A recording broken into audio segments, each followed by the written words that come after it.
This is Optimal Living Daily, episode 294, How to Learn from Everything and Everyone by Kalen Bruce of MoneyMiniBlog.com. Get ready to maximize your potential with Optimal Living Daily, the podcast that brings you the best in personal development and productivity every day of the week. Your optimal life awaits. Now here's your host, Justin Malik.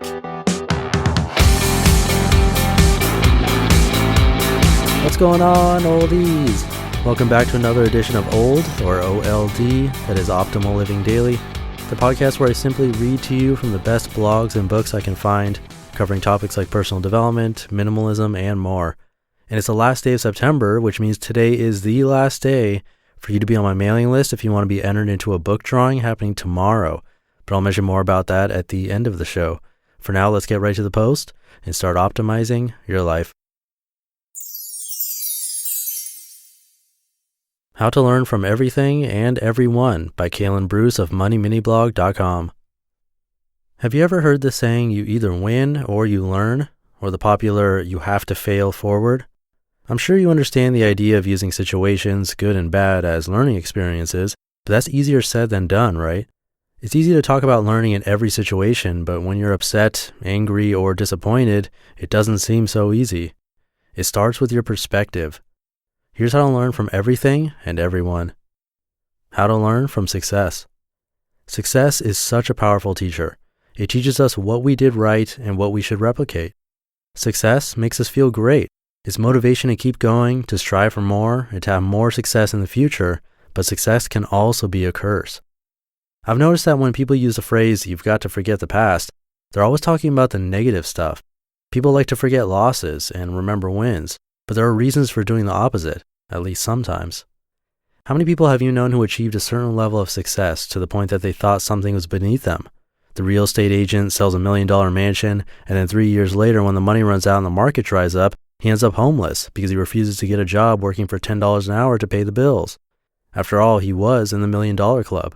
He can't get a job until it pays what he's quote-unquote worth, right? It's a trap. Sometimes we need to forget our successes. It's also called swallowing our pride.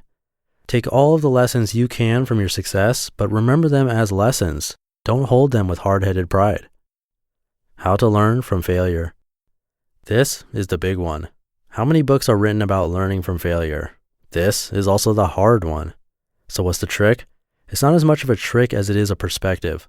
Learning from failure starts before the failure happens. You have to position your mind to think right so that when failure arises, you're prepared for it and ready to learn. I have made a habit of using a motivation paper in the mornings. This paper has a few quotes, some scripture references, but predominantly it has reminders on it. Here's the most powerful reminder on my paper. Quote, learn from every situation today, good or bad. No matter how I feel about it, take a lesson from it, unquote. Too easy. It's so simple, and we all know that this is the best mindset.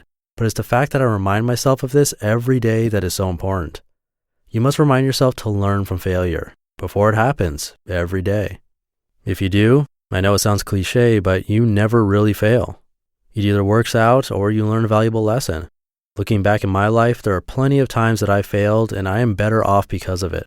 If I would have succeeded at what I was trying to do, I wouldn't be the person I am today. How to learn from other people. Yes, you really can learn from everyone. Simply put, you either learn what to do or what not to do, what works and what doesn't. Become a people watcher, not in a creepy way. Watch people, analyze what they do and why. Find people who are where you want to be in life and get on their schedule. I'm a huge fan of mentorship lunches, dinners, and coffee appointments. It's true that if you're with a highly influential person, you should listen and say very little. Of course, most highly influential people are going to try to ask you questions the entire time because they're good with people. It's okay to explain to them that you're there to listen to what they have to say and tell them that you want to ask the questions. When I say highly influential, I'm talking John Maxwell level. When you set up mentorship sessions with leaders in your community, you'll probably want to make the talk time a little more equal. John Maxwell actually explains mentorship very well. He says many people think mentorship is one person who is way above the other person and trying to eventually bring them up to their level. That's not true mentorship. He explains that it's actually two people who are taking turns pulling each other up to their level. We all have something to learn, and we all have something to teach. That being said, if you're actually at a mentorship session with John Maxwell, just listen. Don't miss the lessons in life. Perspective and mindset. That's what it comes down to. If you're busy making excuses, you'll miss the lesson. If you want to feel sorry for yourself, you'll miss the lesson. If you think life owes you something, you'll miss the lesson. If you want to blame someone else for your failures, you'll miss the lesson. Keep moving forward. Keep learning in every situation. Don't miss the lesson. You just listened to the post titled How to Learn from Everything and Everyone by Kalen Bruce of MoneyMiniBlog.com.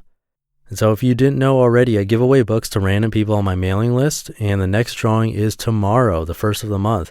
So if you want to be a part of that and get some free tools from me to help you optimize your life, you just need to be on my mailing list. It's really easy to join. You can enter your email address at oldpodcast.com or just text the word optimal to the number 44222 for a faster way to join.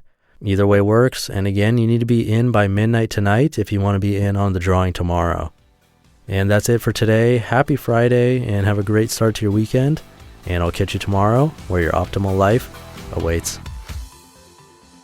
Hey, this is Dan from the Optimal Finance Daily podcast, which is a lot like this show, except more focused on personal finance. Justin handpicks the best posts he can find from blogs and authors like Ramit Sethi, Mr. Money Mustache, and more, and I read them to you 5 days a week. So if you enjoy this podcast, come on over and subscribe to Optimal Finance Daily too. And together, we'll optimize your financial life. You've been listening to Optimal Living Daily. Be sure to hit the subscribe button to stay up to date on each new episode, and head to oldpodcast.com. That's OLDpodcast.com for a free gift, as well as more actionable tips and resources to help you maximize your potential. Thanks for joining us, and remember, your optimal life awaits.